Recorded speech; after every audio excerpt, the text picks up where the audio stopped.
Salam pemirsa, salam jumpa di channel Era Baru Inspirasi. Terima kasih untuk Anda pemirsa yang mengikuti dan menonton Era Baru Inspirasi. Era Baru Inspirasi akan membawa Anda memandang dunia. Pada episode Era Baru kali ini akan membahas tentang kisah ramalan suku bangsa Hopi Indian kuno. Suku Hopi berada di Amerika Utara. Dalam mitologi mereka, Tayowa the Creator atau Sang Maha Pencipta terlebih dulu menciptakan Sotuknang atau sesosok dewa. Atas bimbingan dari Sang Maha Pencipta, Sotuknang menciptakan berbagai zat padat, 7 alam semesta, air dan udara. Setelah itu Sotuknang menciptakan Spider-Woman dan menciptakan 4 rumpun bangsa dengan warna kulit yang tidak sama, yakni kuning, merah, putih, hitam dari tanah liat. Sotuknang menganugerahi akal budi, kemampuan beregenerasi atau beranak pinak, serta bahasa yang tidak sama pada keempat rumpun manusia beda kulit ini, dan membiarkan mereka hijrah ke arah yang berbeda-beda untuk hidup. Kita sekarang hidup di dunia keempat. 3 dunia pertama dihancurkan oleh api, pembekuan, dan banjir oleh dewa, karena manusia suka berperang, egois, dan jahat. Karena masyarakat suku Hopi selalu mentaati wejangan dewa dari dunia pertama hingga dunia keempat, tahu rasa syukur dan hidup harmonis, mereka akan dibimbing oleh dewa setiap saat sebelum tiba hancurnya dunia. Dewa menuntun mereka ke dunia bawah tanah untuk berlindung dan meminta teman manusia semut di dunia bawah tanah untuk memberikan bantuan kepada suku Hopi. Dalam bahasa suku Hopi, teman Ant-Man atau manusia semut disebut Anunnaki. Dari hasil penelitian arkeologi, linguistik, dan antropologi molekuler, semuanya telah membuktikan bahwasannya legenda tentang suku Hopi bukanlah fantasi semata. Oleh karena itu, ramalan suku Hopi tentang dunia keempat pun semakin menarik perhatian para ilmuwan dan peminatnya. Kita kembali sejenak ke tahun 1986. Sudah 23 tahun sejak penerbitan The Book of the Hopi, banyak orang di benua Amerika Utara telah membaca legenda suku Hopi. Tahun ini Amerika Serikat mengadakan konferensi penting dalam sejarah, yakni Konferensi Perlindungan untuk Kebebasan Beragama Suku Asli Indian Amerika. Pada pertemuan tersebut, ditetapkan sistem perlindungan dan pengelolaan atas status hukum agama suku Indian. Dalam hal ini secara khusus menekankan pada hak penafsiran ramalan suku Hopi. Dalam konferensi tersebut, seorang profesor bernama Brown menjabarkan standar ramalan suku Hopi standar. Isinya kira-kira seperti ini. Dewa atau Sotuknang datang ke dunia saat dunia keempat dimulai. Sotuknang mengumpulkan 4 rumpun manusia berkulit hitam, putih, kuning, dan merah ke sebuah pulau yang sekarang sudah karam. Sotuknang berkata pada keempat rumpun manusia beda kulit ini, "Segala yang saya berikan pada kalian agar kalian bisa hidup bahagia dan harmonis, tapi ada satu permintaanku, yakni sampai kapanpun kalian harus menghormati Sang Maha Pencipta, menghormati alam, menghormati cinta kasih Sang Maha Pencipta yang menciptakan kalian. Selama hayat masih dikandung badan, kalian jangan lupakan semua pesanku ini. Kali ini kalian akan berkembang pesat di dunia, dan tidak lama lagi kalian akan bisa menyebar ke seluruh dunia dengan kreasi kalian masing-masing. Sampai saat itu, dan ketika bertemu lagi, kalian harus membagikan ajaran-ajaran ini dan membagikan pengetahuan kalian. Dengan demikian, kalian bisa hidup berdampingan secara damai dan harmonis. Inilah awal dari peradaban umat manusia yang sesungguhnya. Dalam siklus ini, saya akan memberikan 2 batu prasasti untuk kalian masing-masing dan harus merawatnya dengan hati-hati. Ras berkulit merah di timur adalah penjaga bumi. Kalian harus meresapi. Flora berbuah dan tumbuh dari dalam tanah untuk memasok menjadi makanan manusia, dan herbal yang berasal dari rumput itu digunakan untuk mengobati penyakit. Pengetahuan-pengetahuan ini dibagi ratakan dengan saudara-saudara lainnya. Ras berkulit kuning di selatan adalah penjaga angin. Kalian harus memahami misteri langit dan pernafasan yang dapat membantu kalian meningkatkan kultivasi. Ras berkulit hitam di barat, kalian adalah penjaga air. Kalian harus belajar memahami inspirasi yang berasal dari air. Air adalah yang paling lemah sekaligus paling kuat. Ras berkulit putih di utara, kalian adalah penjaga api. Kalian akan menemukan misteri api.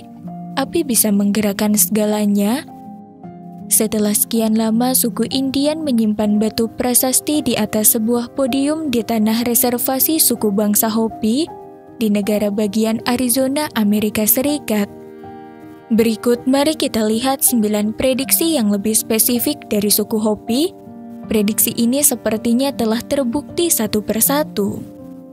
Menurut suku bangsa Hopi, akan ada 9 tanda menjelang akhir dunia keempat. Setelah ke-9 tanda itu terwujud satu persatu, kita akan memasuki dunia kelima. Tanda pertama adalah kita akan diberitahu bahwa ada orang kulit putih datang ke tanah kita, sama seperti pahana yang kita tunggu-tunggu, tetapi orang kulit putih ini bukan pahana. Mereka menyerang musuh dengan guntur atau kilat dan menjarah tanah. Tak diragukan, prediksi ini telah terbukti. Tanda kedua adalah kita akan melihat roda berderak dan berputar di tanah kita. Tanda ini adalah orang kulit putih menggunakan kereta kuda melintasi dataran menuju ke sebelah barat Amerika. Tanda ketiga adalah semacam binatang buas yang ganjil akan muncul di tanah kita. Wujudnya seperti bison tetapi bertanduk besar. Tanda ini jelas adalah ternak yang dibawa oleh orang kulit putih. Tanda keempat adalah daratan akan ditembus oleh besi yang meliuk-liuk. Ini jelas adalah rel kereta api. Tanda kelima adalah daratan akan ditembus oleh jaring laba-laba yang sangat besar. Mungkin ini berupa jaringan kabel listrik, kabel jaringan, atau internet dan semacamnya. Tanda keenam, tanah akan ditembus sungai dan bebatuan. Ini mungkin merupakan jembatan dan jalan raya. Tanda ketujuh, laut akan menjadi hitam dan banyak organisme akan mati sebagai karenanya. Ini mungkin kerusakan ekologi laut yang disebabkan oleh tumpahan minyak. Tanda kedelapan adalah banyak anak muda berambut panjang untuk berpartisipasi di negara suku, untuk menjalani gaya hidup masing-masing individu. Ini mungkin merujuk pada gerakan hippie, atau semacam gerakan budaya di Amerika Serikat tahun 1960-an. Tanda ke-9 dan terakhir adalah kita akan mendengar bahwa sebuah istana di langit runtuh dan jatuh ke bumi, seperti sebuah bintang biru. Tak lama kemudian perayaan kita akan berakhir, dan dunia kelima pun akan segera tiba. 6 tanda pertama di atas dapat ditemukan satu persatu dalam korespondensi, kereta kuda, bison, rel kereta api, kabel listrik, dan jalan raya. Tanda ke-7, ke-8 sepertinya dapat dikaitkan dengan tumpahan minyak dan gerakan hippie, tapi tidak sedetail 6 tanda pertama di atas. Mungkin kita sedang mengalami tanda-tanda tersebut. Tanda terakhir sepertinya disebutkan bahwa stasiun luar angkasa internasional tertentu atau komet akan menabrak bumi. Tanda dan kenyataan ini malah semakin kabur secara perbandingan. Setelah 9 tanda ini, suku Hopi memiliki sepenggal prediksi tentang tibanya dunia kelima. Membuka dunia kelima. Orang kulit putih akan mulai berperang dengan orang-orang dari negeri lain. Seluruh dunia akan berguncang, dan banyak tempat akan diselimuti gas, asap, dan api, persis seperti yang dilakukan orang kulit putih di pulau di gurun yang tidak jauh dari sana. Tapi kita semua aman dalam perang ini. Setelah itu banyak hal yang perlu dibangun kembali. kemudian disusul dengan kembalinya pahana, mereka akan membuka dunia kelima dan menanam benih kecerdasan dalam diri kita masing-masing. Untuk diketahui, pahana adalah istilah yang biasa digunakan oleh lelaki dari bahasa Amerika pribumi yang mempunyai makna dan arti saudara orang kulit putih yang hilang. Sebenarnya benih ini sekarang sudah disemai. Ramalan ini terdengar agak menakutkan. Ini sepertinya menggambarkan bahwa akan ada perang nuklir di dunia, tetapi tidak akan hancur. Setelah itu akan ada pahana, yakni saudara kulit putih orang Indian dari langit datang ke tanah suku Indian dan menanam benih kecerdasan ke orang-orang. Chip AI, Artificial Intelligence, atau kecerdasan buatan. Akankah dunia kelima menjadi dunia transparan yang dikendalikan oleh AI, Artificial Intelligence, atau kecerdasan buatan? Ini tampaknya masuk akal, tetapi adakah penjelasan yang lebih emosional atau menyentuh perasaan? Mari kita lihat kembali batu ramalan yang diberikan dewa kepada suku bangsa Hopi yang disebutkan sebelumnya. Menurut penjelasan otoritatif pada konferensi tahun 1986,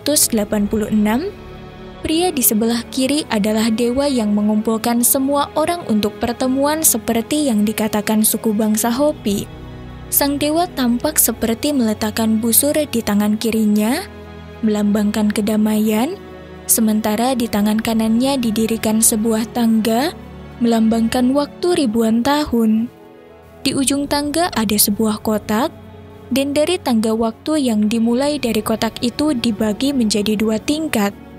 4 orang di atas sepertinya mewakili 4 ras berkulit hitam, putih, merah, dan kuning. Mereka berjalan dengan lancar di sepanjang jalan, tetapi pada akhirnya yang menanti mereka adalah jalan tak berujung yang penuh lika-liku. Sementara di bawahnya adalah 1 orang. Ia telah melewati 2 lika-liku perjalanan yang relatif sulit. Setelah melewati pembatas, kemudian menemui lika-liku perjalanan yang lebih lancar, lalu benih akan bertunas. Orang ini akan memasuki jalan yang lebih datar atau lancar. Banyak penjelasan di sini yang bisa kita bayangkan. Era baru inspirasi akan menjelaskan yang lebih umum. Tangga waktu di 2 tingkat di sini sebenarnya adalah 2 jalan yang ditunjukkan dewa kepada kita di dunia keempat.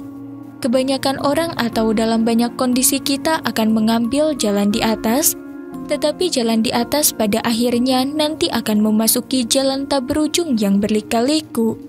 Hanya sedikit orang yang akan mengambil jalan bawah. Jalan di bawah akan melewati 2 jalan berliku yang sulit.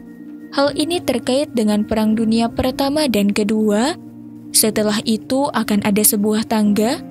Tangga ini bisa membuat orang yang di atas turun dan orang yang di bawah bisa naik. Pada akhirnya mungkin saja orang-orang di atas semuanya turun dan menemui lika-liku jalan untuk ketiga kalinya. Ini mungkin dikaitkan dengan Perang Dunia Ketiga. Setelah melewati lika-liku ini, semua orang akan menyatu. Benih kecerdasan bertunas, dan akhirnya semua orang kembali ke gaya hidup baru dan bersama menuju ke dunia kelima. Hampir 50 tahun telah berlalu sejak buku Hopi diterbitkan pada tahun 1963 silam. Orang-orang yang mendalami ramalan Hopi juga semakin bertambah. Ada ilmuwan, filsuf, sejarawan, antropolog, dan sebagainya. Dari legenda suku bangsa Hopi, antropolog dan sejarawan menyimpulkan bahwa secara tradisional orang Indian bangsa stepa Asia yang datang dari Selat Bering sekitar 10.000 tahun yang lalu, mereka menganut shamanisme dari lingkaran Arktik hingga Amerika Utara, Amerika Selatan sampai lingkaran Antartika. Untuk diketahui, shamanisme adalah semacam ajaran yang berdasarkan keyakinan bahwa roh yang ada di sekeliling manusia dapat menyusup dalam tubuh seorang syaman dalam suatu upacara. Selama periode itu mereka menciptakan peradaban suku bangsa Maya, Aztec, Inka, dan peradaban lainnya. Legenda suku bangsa Hopi dapat dengan akurat menceritakan peristiwa vulkanik di Indonesia Sekitar 30.000 hingga 40.000 tahun yang lalu, periode glasial terakhir antara 12.000 dan 20 tahun yang lalu, dan banjir global yang mungkin pernah terjadi 8 hingga 9.000 tahun silam, itu membuktikan bahwa mereka mungkin pernah mengalami sejarah-sejarah bumi ini. Terakhir, para peminat berpendapat bahwa Ant-Man atau manusia semut, manusia ular kacina seperti yang dikatakan suku bangsa Hopi, semuanya adalah makhluk luar angkasa alias alien. Mereka hidup di dunia bawah tanah dan memanipulasi manusia selama ini. Sementara itu, Ant-Man atau manusia semut sebenarnya adalah wujud dari Grey alias alien dengan ciri khas mata besar dan pinggang yang kecil. Ini adalah robot biokimia alien Grey atau alien abu-abu. Sedangkan pemimpin Ant-Man yang memiliki jenggot lebat adalah Anunnaki dalam legenda Sumeria. Tidak diragukan lagi, mereka adalah makhluk luar angkasa yang menciptakan alien Grey. Tidak peduli apakah mereka berasal dari benda langit ke-12 atau Orion, singkatnya, mereka dari planet Nibiru dari luar angkasa, sementara yang disebut manusia ular adalah manusia kadal dalam legenda urban. Diyakini Anunnaki dan manusia kadal memiliki hubungan tertentu. Manusia kadal terutama tinggal di Amerika, mengontrol pemerintahan Amerika Serikat saat ini. Mereka juga sering menjelma menjadi wujud manusia. Seperti yang dikatakan suku bangsa Hopi, beberapa manusia telah mengkhianati manusia kadal. Kedatangan dunia kelima adalah proses di mana manusia melenyapkan lizardman atau manusia kadal. Nah pemirsa, pandangan mana yang lebih Anda sukai tentang legenda suku Hopi? Apakah ini cerita yang menghibur atau pemikiran filosofis ataukah pertunjukan antropologis? Semuanya kembali pada pandangan Anda masing-masing. Cukup sampai di sini dulu topik hari ini. Di episode berikutnya, Era Baru Inspirasi akan menyajikan kisah-kisah baru yang lebih menarik. Jika Anda menyukai video ini, jangan lupa klik like, subscribe, dan share. Jangan lupa kunjungi selalu channel Era Baru Inspirasi untuk mengetahui informasi tentang peristiwa misterius lainnya. Jika Anda punya usul dan pendapat, silahkan tinggalkan komentar. Terima kasih dan sampai jumpa lagi di episode berikutnya. Salam.